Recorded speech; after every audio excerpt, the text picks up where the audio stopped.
नमस्कार साथियों, स्वागत है आप सभी का आपके YouTube channel doctor AP education पर।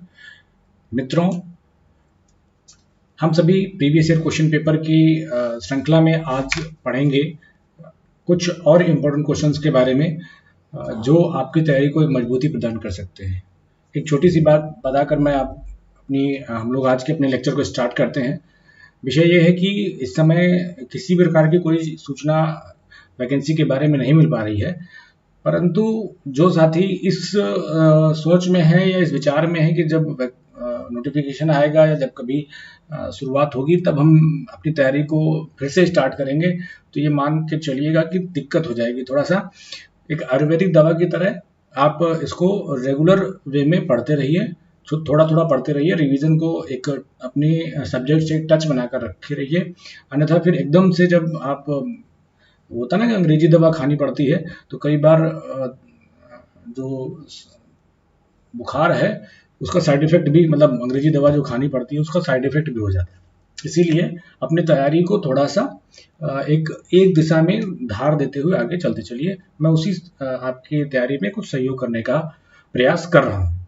तो चलिए आज के लेक्चर को हम लोग डिस्कस करते हैं और देखते हैं कि किस प्रकार के प्रश्न पूर्व की परीक्षाओं में पूछे गए हैं और हमारी तैयारी का स्तर क्या है। पहला प्रश्न यहाँ पर पूछा गया है कि अध्यापक प्रभावशीलता के मुख्य लक्षण क्या है। एक इफेक्टिव टीचिंग आपको अपनी क्लास में देनी है, एक इफेक्टिव टीचिंग आपको अपने क्लास में देनी है, और उस आपका लेक्चर इफेक्टिव हो, उस आपका लेक्चर इफेक्टिव हो, उस इफेक्टिव लेक्चर में क्या क्या चीजें होनी चाहिए।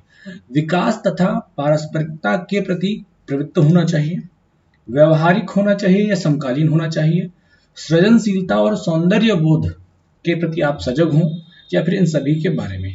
तो वैसे तो ये सभी हैं अध्यापक प्रभावशीलता के प्रमुख लक्षण साथ के साथ, परंतु इसमें से सबसे बेस्ट ऑप्शन जो होगा वो आपका जो लेक्चर है वो लेक्चर व्यवहारिक होना चाहिए और वो कंटेंट आज के समय के लिए उपयोगी होना चाहिए। इसीलिए यहाँ पर हम ये कह सकते हैं कि व्यवहारिक और समकालीनता अध्यापक प्रभावशीलता का मुख्य लक्षण हो सकता है।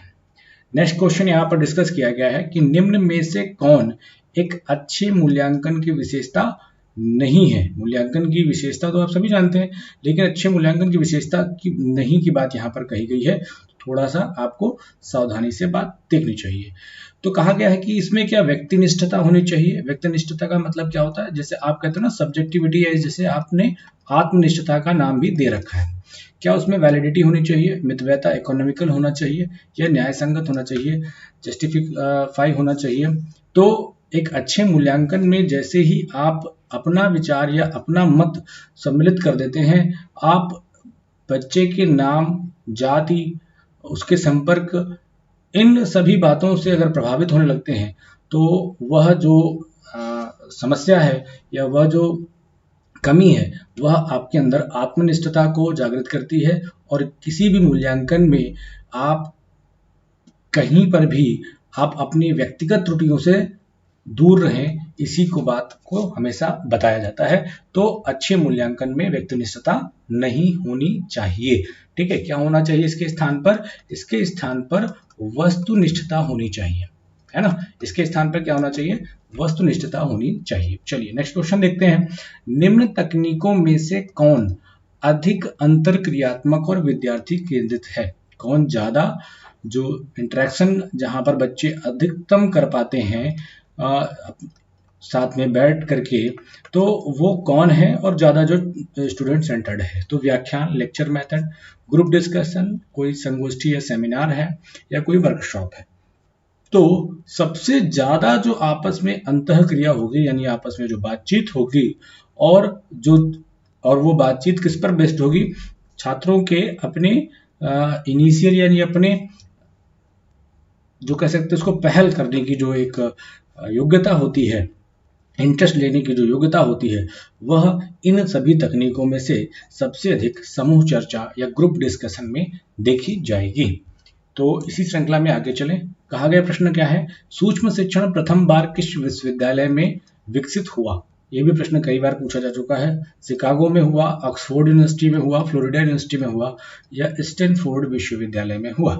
तो सबसे पहले सूक्ष्म शिक्षण का विकास जो है हम आपका स्टैनफोर्ड विश्वविद्यालय में हुआ है, ना कि ऑक्सफोर्ड में, ना ही शिकागो में। हाँ, अच्छा प्रश्न है कि पद जो इंटर्नशिप है, कई बार आप लोगों ने इंटर्नशिप की होगी, ठीक है, तो इंटर्नशिप जो वर्ड है उसका संबंध टीचर एजुकेशन प्रोग्राम के किस पार्ट से है, किस भाग से है?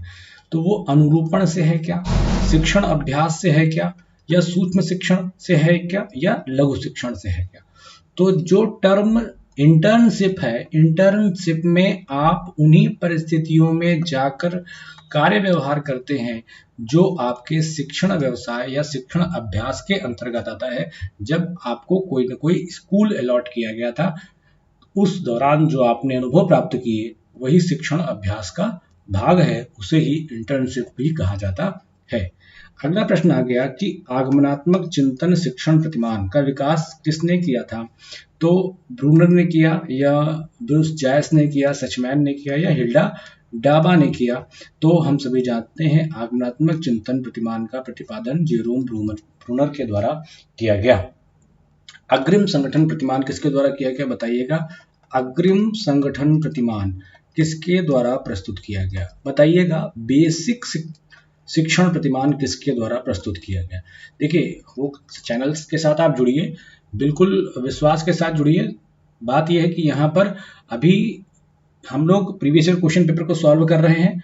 इसको सॉल्व करने के बाद, मतलब previous year question paper solve कर रहे हैं, कंटेंट पढ़ रहे हैं, इसके साथ साथ मैं आपको चैप्टर वाइज जो क्वेश्चन होंगे उनको भी सॉल्व कराऊंगा, ठीक है। तो धैर्य बनाकर रखो, मैं अपने हिसाब से आपको अच्छे से अच्छी तैयारी करवा दूंगा। सूक्ष्म शिक्षण किस बात पर जोर देता है?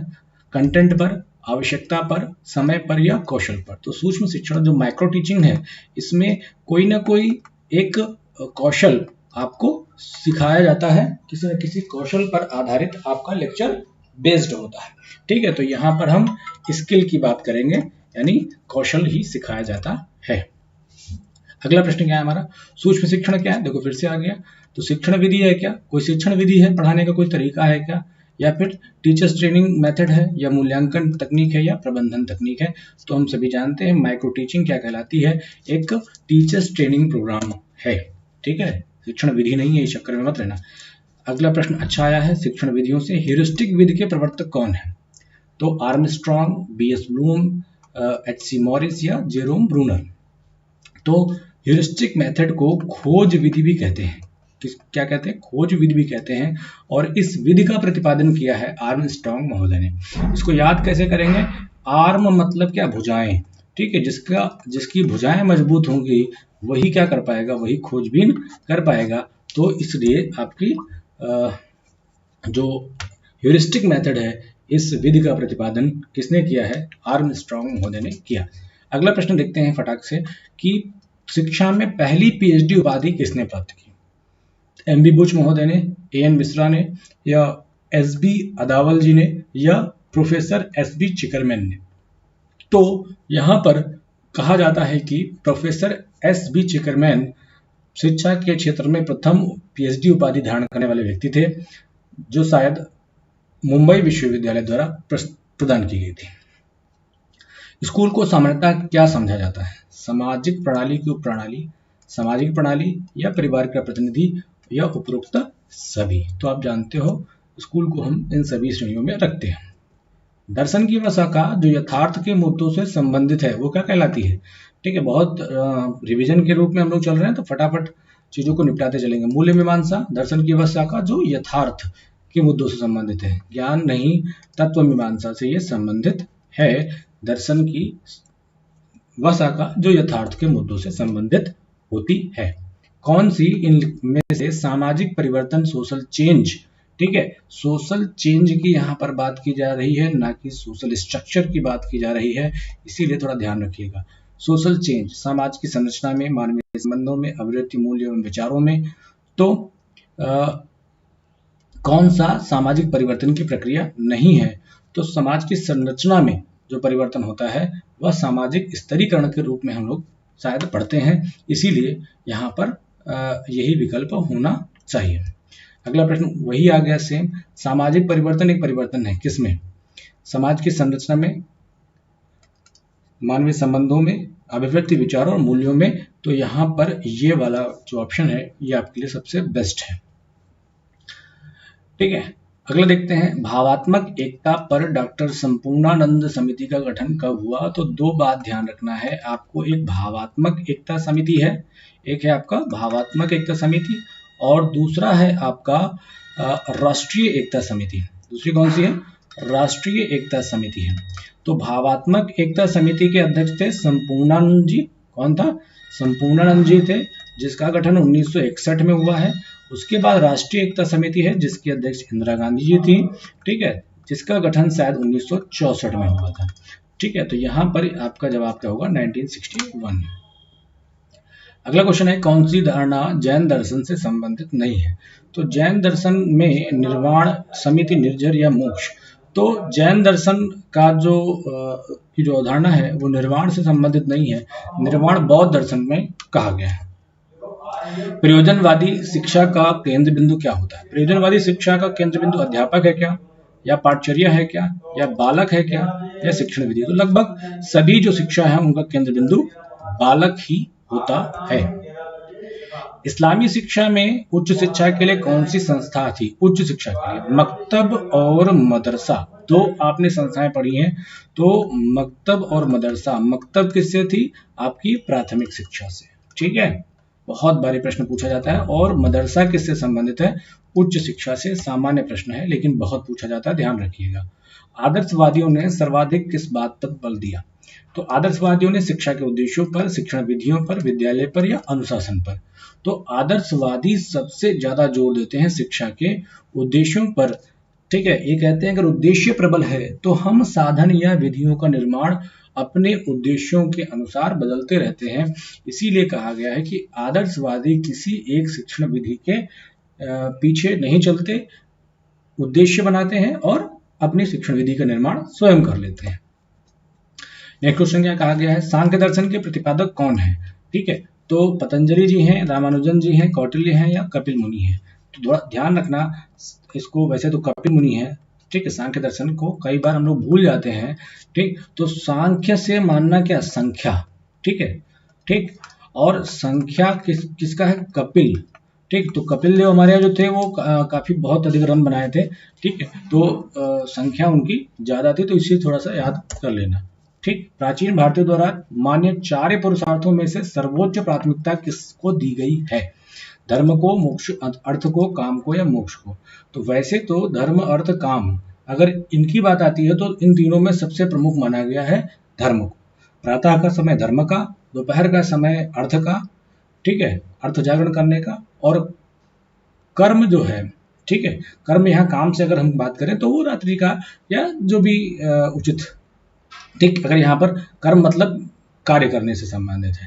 ठीक, और मोक्ष अगर इन तीनों में से है तो इन तीनों में सबसे अधिक धर्म को स्थान दिया गया, परंतु यहाँ पर चारों ऑप्शन है, इन सभी में सबसे ज्यादा प्रमुख स्थान मोक्ष को दे दिया गया है। ठीक है, अगला प्रश्न क्या है? शिक्षा जनतंत्र की दाई है, ये किसने कहा? तो ये आप सभी जानते हो किसका कमेंट है? रूसो का, कमेनियस का या गांधी जी का या जॉन डीवी का? तो हम जानते हैं जनतंत्र शिक्षा की दाई है, ठीक है, या जीवन की तैयारी है। ये सभी स्टेटमेंट जॉन डीवी महोदय के हैं। शिक्षा में कर्जन ने किस बात पर जोर दिया? पिछली बार पीजीटी के एग्जाम में ये क्वेश्चन पूछा गया और उसके बाद इसे हटा दिया गया। ठीक है, क्योंकि उन्होंने व्यवसायीकरण मान लिया और गुणवत्ता दोनों की बात वहां पर की गई थी, परंतु गुणवत्ता पर ज्यादा जोर दिया गया। सर्वाधिक सरकारी नियंत्रण भी शिक्षा में मतलब कर्जन के समय ही देखा गया। प्राथमिक शिक्षा में अपव्यय व अवरोधन का अध्ययन सबसे पहले किसने किया था? तो गोखले ने किया, या सैडलर महोदय ने किया, कर्जन ने किया, या हार्टॉग कमेटी ने किया? तो हम सभी जानते हैं कि अपव्यय और वेस्टेज और स्टैग्नेशन, अपव्यय और अवरोधन का सर्वप्रथम अध्ययन हार्टॉग कमेटी के द्वारा किया गया। सैकड़ों बार यह प्रश्न पूछा जा चुका है। अगला देखिए, नालंदा मुक्त विश्वविद्यालय किस राज्य में स्थित है? आंध्र प्रदेश में है, राजस्थान में है, बिहार में है या उत्तर प्रदेश में है? तो हम सभी जानते हैं हमारा नालंदा मुक्त नालंदा मुक्त विश्वविद्यालय की यहाँ बात की गई है, तो नालंदा विश्वविद्यालय हमारा कहाँ है, बिहार में स्थित है, ठीक है। और नालंदा विश्वविद्यालय को किसने तुड़वाया था, ये आप जरा कमेंट बॉक्स में बताइएगा, क्योंकि मैं आपको पढ़ा चुका हूँ।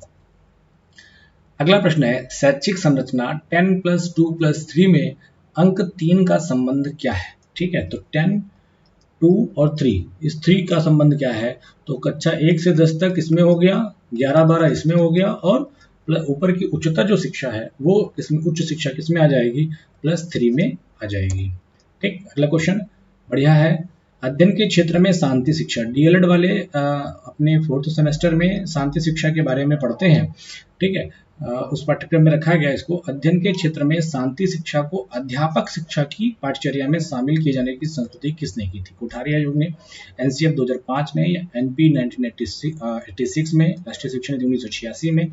तो ये जो सिफारिश की गई थी वो एनसीएफ 2005 में शांति शिक्षा के पढ़ाए जाने की बात कही गई थी अध्यापक शिक्षा के पाठ्यक्रम में। बेसिक शिक्षा को प्रतिपादित किसने किया, तो गांधी जी ने, जाकिर हुसैन ने, अब्दुल कलाम ने, या कोठारी ने, ठीक है। तो हम सभी जानते हैं कि बेसिक शिक्षा का प्रतिपादन गांधी जी ने किया था, परंतु इसे मूर्त रूप देने का काम किसने किया है, जाकिर हुसैन समिति द्वारा किया गया था, लेकिन यहाँ पर जवाब आप गांधी जी ही लगाइएगा।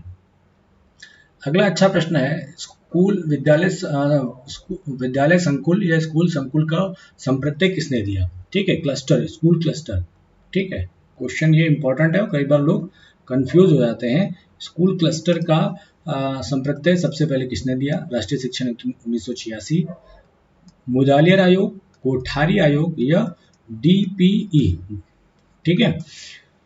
तो हम सभी जानते हैं कि संकुल विद्यालय का संबंध कोठारी आयोग से है। संकुल विद्यालय वही, आप ऐसे समझ लो कि एक न्याय पंचायत में कोई एक ऐसा संस्थान हम चुन लेते हैं जो एक ही कैंपस में प्राथमिक और माध्यमिक यानी उच्च माध्यमिक कक्षा 1 से 5 वाला और 6 से 8 वाला लगभग एक ही कैंपस में हो और थोड़ा सा बड़ा एरिया हो।